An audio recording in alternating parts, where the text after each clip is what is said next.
If you assembled the surface corer before bringing it into the field, you will still need to properly adjust the piston at the end of the core tube. Dip the piston in the lake water to get it wet so that it's easier to see whether you have a tight connection between the piston rubber and the core tube, ensuring that you have the right amount of suction.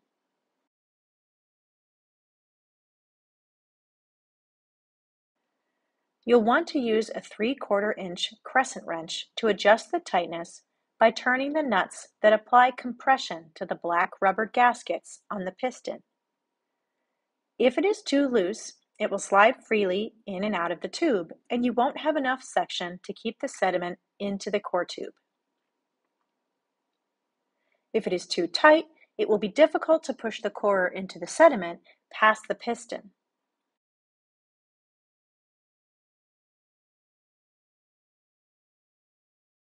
What you're looking for is a solid black ring all the way around the inside of the coring tube. Here you see that the upper gasket is the appropriate tightness, but the bottom one is too loose.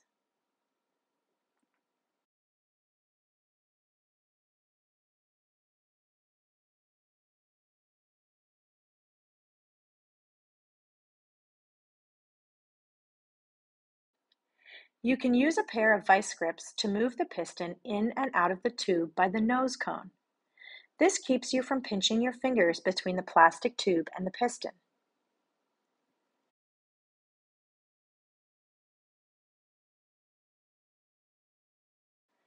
You will align the bottom ring of the piston with the bottom of the polycarb tube, leaving the nose cone sticking out. For the surface corer, you will need to fill the core tube with water prior to coring. This lowers the buoyancy of the coring device so that it does not float up in the water column as you're lowering it down. It also helps keep the piston from riding up into the tube.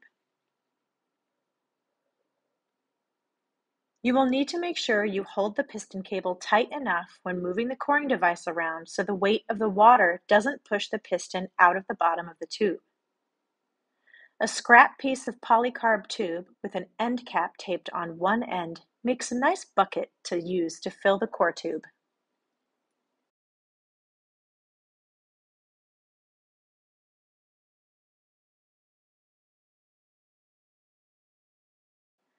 Once the tube is full of water, you'll place the coring head on the top of the tube and align the holes in the top of the tube with the holes in the coring head.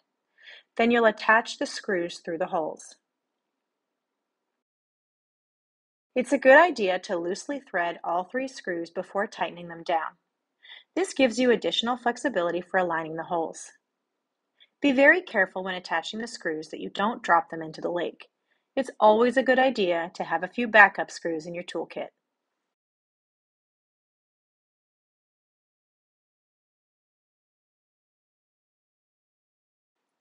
Once all the screws are loosely in place, you can tighten them down with a screwdriver.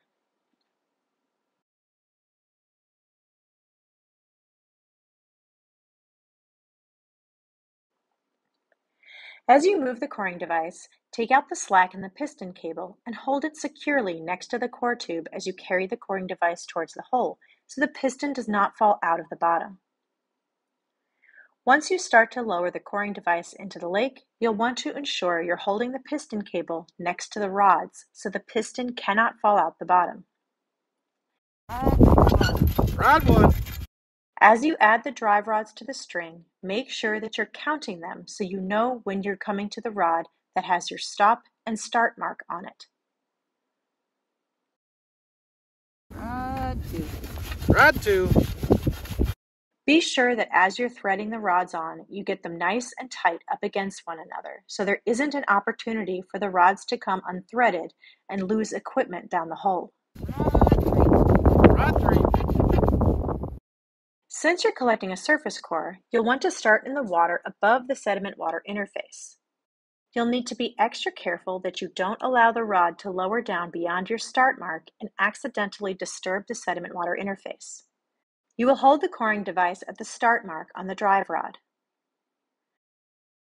Attach the piston cable to the climbing figure eight by pushing a loop of cable through the large loop of the figure eight and around the smaller loop of the figure eight. Use a carabiner to secure the smaller loop of the figure eight to the ice screw.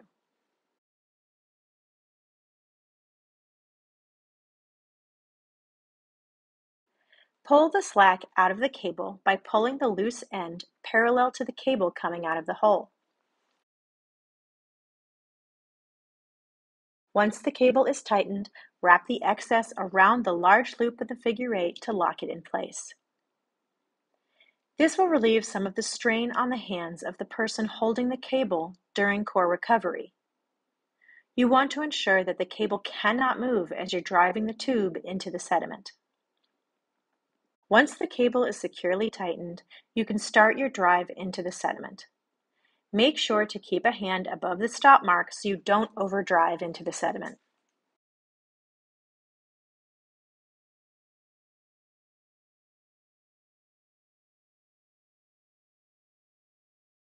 The stop mark should now be at the water surface. When your drive is complete, the piston cable should be released from the figure eight. As you're lifting the coring device out of the sediment, you'll want to hold the cable next to the drive rod the entire time that you're pulling. If the drive rod that is sticking out of the hole is too short, you can add another piece to assist with pulling the corer out of the sediment.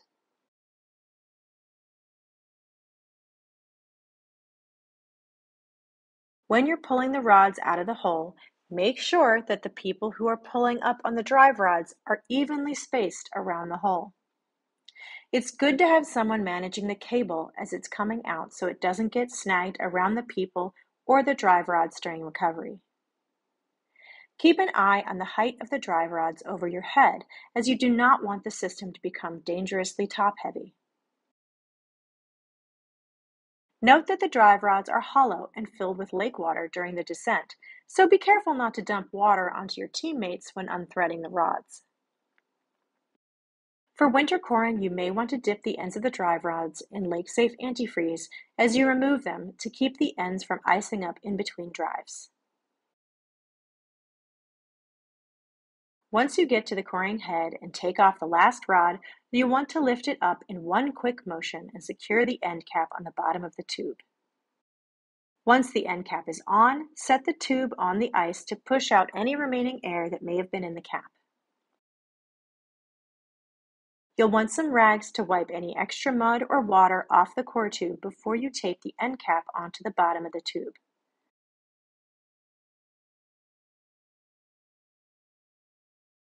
It can be nice to have a separate working surface to set the core on so you don't need to run your knuckles onto the ice or keep getting the bottom of the cap wet. If you do move the core, you'll want to be sure that you're holding the end cap in place at the bottom of the core tube so that you don't lose material out the bottom.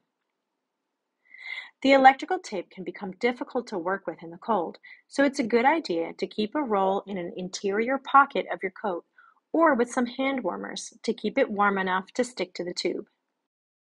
Make sure that you get a good seal between the polycarb tube and the end cap and use an extra wrap around the bottom of the end cap to create a lip of tape that holds it in place.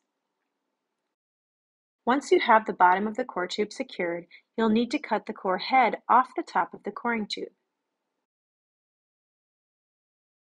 Here you see that we have about 20 centimeters of water overlying the sediment, so we'll need to make two cuts, one to remove the core head and one to trim off the extra polycarb tubing. To cut the piston off, we use a standard plumbing pipe cutter around the lowermost metal ring of the piston. Ensure that you're not cutting onto the black rubber, as this can damage the piston. Push in the end of the pipe cutter to close the jaws. Then use the fine adjustment knob on the end of the cutter to apply pressure to the tube.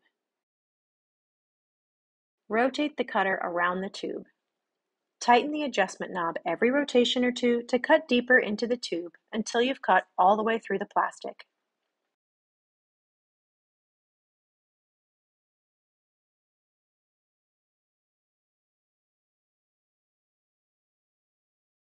Since we no longer have the piston to strengthen the tube, we'll need to insert a plastic backing cylinder on a paint pole to provide support for the pipe cutter.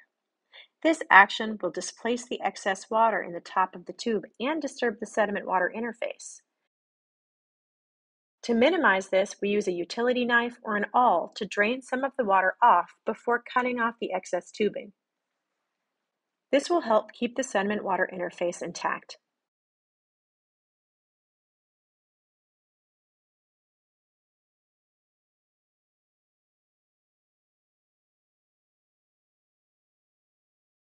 If you need to add more holes for drainage, make sure that you do so along the same line so that they don't interfere with core logging on the instrumentation later on.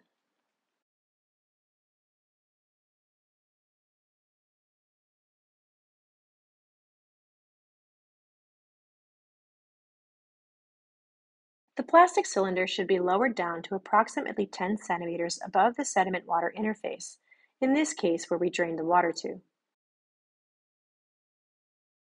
Once the plastic cylinder has made contact with the water, you must be very careful not to lift up on it. The suction between the cylinder and the water will disturb the sediment-water interface. Once you have the plastic backing cylinder in place, you'll cut using the pipe cutter in the same way as you did around the piston.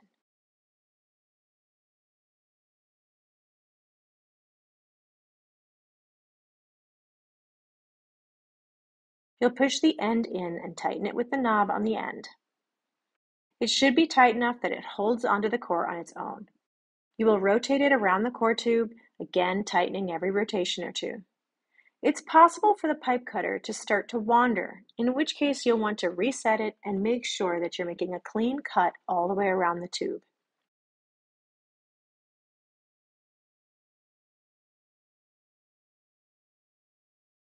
The person holding the cylinder in place must also be careful that it's not being pushed up the tube by the movement of the pipe cutter.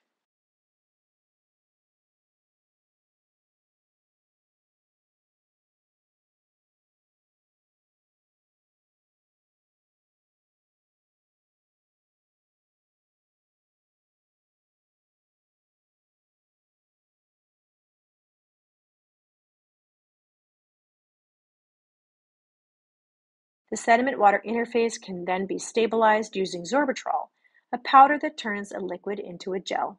You want to add it slowly so that it can sink down and not just solidify the surface. It can help to tap on the side of the tube to help get the powder to settle down further into the water column. If it's windy, be very careful not to get any Zorbitrol into your eyes.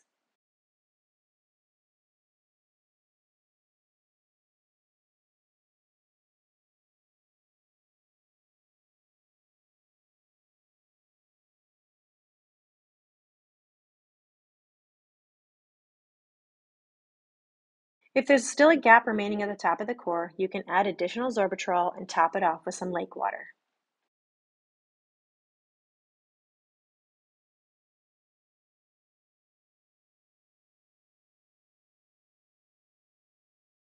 You'll attach the end cap by giving it a slight rotation as you place it onto the core tube. If there's an air bubble trapped inside the cap, you can use a screwdriver or a knife to vent the cap out the side of the core tube. Press on the end cap and let the air escape. Note that we use a blue cap for the top of the core, blue for the sky, and a clear cap on the bottom. This is an additional way to help us know which way is up when we get the core back to the lab. Wipe the excess water and Zorbitrol off with a rag before securing the cap with electrical tape.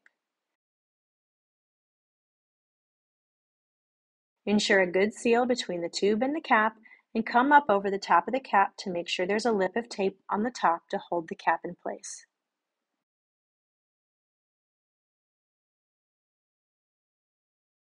Once both ends of the tube are secured and taped, our next step is to write a label on the side of our core tube.